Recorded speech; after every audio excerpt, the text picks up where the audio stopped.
दोस्तों, आने वाले एपिसोड में जबरदस्त ड्रामा देखने को मिलने वाला है। आयला बीजान से साफ कह देती है कि वह अब उनके साथ नहीं रह सकती और इस रिश्ते को खत्म करना चाहती है।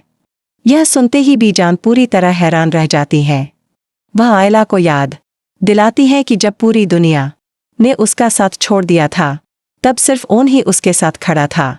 ऐसे इंसान के बारे में वह इतना बड़ा फैसला कैसे ले सकती है? लेकिन आयला कहती है कि ओन ने उससे मोहब्बत नहीं बल्कि बदला लेने के लिए शादी की है। वह उसके अतीत की हर बात जानता है और उसे डर है कि एक दिन वही बातें उसके खिलाफ इस्तेमाल करेगा। इसलिए वह इस रिश्ते में खुद को कभी सुरक्षित महसूस नहीं कर सकती। बीजान उसे समझाती है कि ओन ऐसा इंसान नहीं है जैसा वह सोच रही है।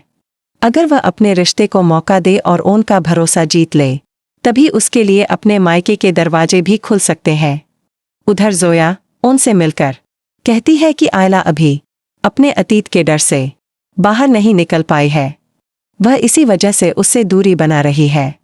इस पर ओन कहता है कि अगर उसे आयला को तकलीफ ही देनी होती तो वह शादी की पहली रात ही उसे छोड़ देता। वह आयला की इज्जत करता है और मानता है कि जितनी गलती आयला की थी उससे कहीं ज्यादा शामी की थी, जिसने मुश्किल वक्त में उसका साथ नहीं दिया। दूसरी तरफ भी जान सीधे फारूक के घर पहुंचती हैं और उनके बेटे की हरकतों पर कड़ी नाराजगी जताती है। वह बताती है कि उसने आयला और ओन के रिश्ते में दरार डालने की कोशिश की है।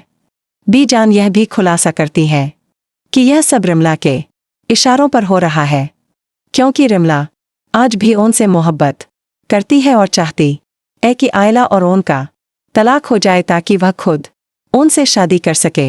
एपिसोड के आखिर में रिमला शामी को उसकी नाकामी के लिए खरी खोटी सुनाती है और कहती है कि वह आयला के सामने कभी अपनी बात ठीक से रख ही नहीं पाता।